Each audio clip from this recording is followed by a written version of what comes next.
ఏ తెగులు నీ గుడారము సమీపించదు. ఈ వాక్య భాగాన్ని గమనిస్తే ఏ తెగులట నీ గుడారం సమీపించదని ఇక్కడ వాక్యం రాయబడింది. అంటే మన ఆత్మీయమైన జీవితంలో మన గృహాల మీదకి కొన్ని సందర్భాలు ఏదో ఒక తెగులు వస్తూ ఉండిద్ది. అది మనకి తెలియదు. ఆ తెగులు ఏ రూపంగానే రావచ్చు, అప్పుడు రూపంగానే రావచ్చు, అనారోగ్యమైన రూపముగానే రావచ్చు. ఏదో ఒక తెగులు మనల్ని వెంటాడుతూ ఉండిద్ది. నీ ఆత్మీయమైన జీవితంలో దేవుడు ఉదయకాలం అని అంటున్నాడు, నేను నీ గృహం మీద తెగులు రానికుండా కాపాడుతాను అని చెప్తా ఉన్నాడు. మన గృహాల మీదకి వెలుగు రావాలి, చీకటి పోవాలి, తెగుళ్ళు దూరపరచబడాలంటే మనం ఏం చేయాలో మనం చూద్దాం. అతడు నన్ను ప్రేమించుచున్నాడు కనుక నేను అతనిని తప్పించగలను. యేసయ్యని మనం ఎప్పుడైతే ఇష్టపడతామో, ప్రేమిస్తామో, అప్పుడు మన గృహాల మీదకి ఆ తెగుళ్ళు రాకుండా దూరపరచబడతామంట. ఆయన ప్రేమించటం అంటే నీ మనసులో మొదటి స్థానము దేవుడికి ఇస్తే, నీ హృదయంలో మొదటి స్థానము దేవుడికి ఇస్తే, అప్పుడంట ఆయన మన మీదకి, మన గృహాల మీదకి తెగులు రాకుండా దూరపరుస్తాడట. మనం ఎంత చేసినా, ఎన్ని ప్రయత్నాలు చేసినా, మనము దేవుణ్ణి ప్రేమిస్తే ఆ తెగుళ్ళ నుంచి దూరపరచబడింది.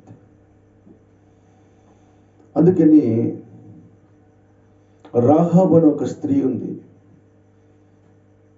ఆమె లోకానుసారంగా తిరిగే వ్యక్తి అయినప్పటికీ ఆమె యేసయ్యని ప్రేమించిందంట. యేసయ్య చేసే గొప్ప కార్యాలు వినిందంట.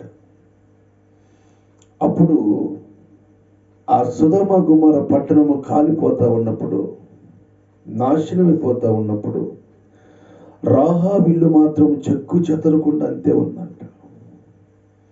ఎందుకంటే ఆమె దేవుణ్ణి ప్రేమించింది. డబ్బును ఎక్కువగా ప్రేమించే వాళ్ళు చాలామంది ఉన్నారు. ఆ డబ్బు దూరం అయిపోయింది. ఇళ్లను ప్రేమించే వాళ్ళు ఉంటారు, ఇళ్ళు దూరం అయిపోతాయి. బిడ్డలని ప్రేమించే వాళ్ళు ఉన్నారు, ఎక్కువగా బిడ్డలు దూరం అయిపోతారు.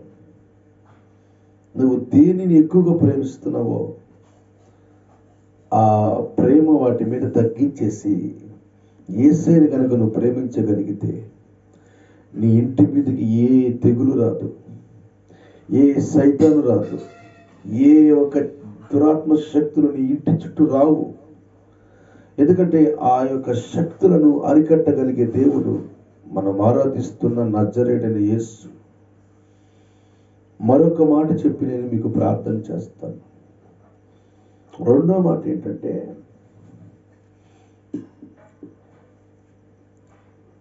దీర్ఘాయువు చేత అతన్ని నేను తృప్తిపరచెదను, నా రక్షణ అతనికి చూపించేదను.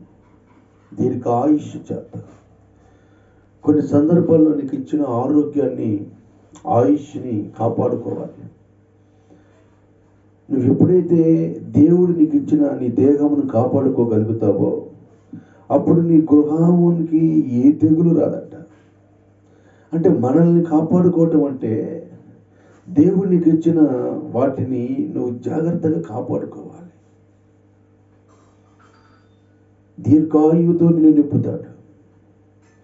అంటే దేవుడికి నువ్వు ఎప్పుడు కూడా ఆరోగ్యవంతుడుగానే కనిపించాలి. నీ శరీరాన్ని మత్తు పదార్థాలకి బానిస చేసుకోకుండా, నీ శరీరాన్ని తిండి లేకుండా మరి దిగులేసుకొని బాధపడుతూ నీకు నువ్వు కుమిలిపోకుండా నీ భారమంతా దేవుని మీద నువ్వు మోపగలిగితే నీ ఆరోగ్యం తల వెంటి ఖండించి అరిపాదం వరకు ఏ హాని నువ్వు చేసుకోకుండా ఉండగలిగితే కృంగిపోకుండా నువ్వు నిలబడగలిగితే నీ గృహం చుట్టూ కూడా ఆయన ఏం చేస్తాడంటే కంచి వేస్తాడు. అందుకనే దేవుడు అంటాడు అబ్రహాముతో, అబ్రహామా, నీ కుమారుడిని నువ్వు బలి కోరవద్దు, తీసుకోవద్దు, చంపొద్దు, నీ బిడ్డని నేను కాపాడుతాను. ఎందుకంటే నీ దేహాన్ని నువ్వు కాపాడుకున్నావు, నేను నీకు ఇచ్చిన ఆరోగ్యాన్ని కాపాడుకున్నావు, ఇన్ని సంవత్సరాలు నీకు నేను కార్యం చేస్తానని ఆపినా నా కొరకు ఎదురు చూసావు. కారణం ఏంటంటే నీవు నీ దేహాన్ని కాపాడుకున్నావు, నేను నీకు ఇచ్చిన దానిని జ్ఞాపకం చేసుకున్నావు. ప్రియమైన దేవుని బిడ్డలారా, రాహాబుని తప్పించిన దేవుడు, అబ్రహాము కుమారుని తప్పించిన దేవుడు నిన్ను కూడా నీ కుటుంబంలో కూడా ఏది రాకుండా తప్పిస్తాడు. అటు కృప పరిశుద్ధాత్మ దేవుడు మనకు తోడే ఉండును గాక. ఆమేన్. చిన్న ప్రార్థన చేసుకుందాం. పరిశుద్ధుడు అయిన తండ్రి, ప్రేమ కలిగిన ప్రభువా, మహోన్నతుడా, సర్వాధికారి, భూమి ఆకాశములు గతించి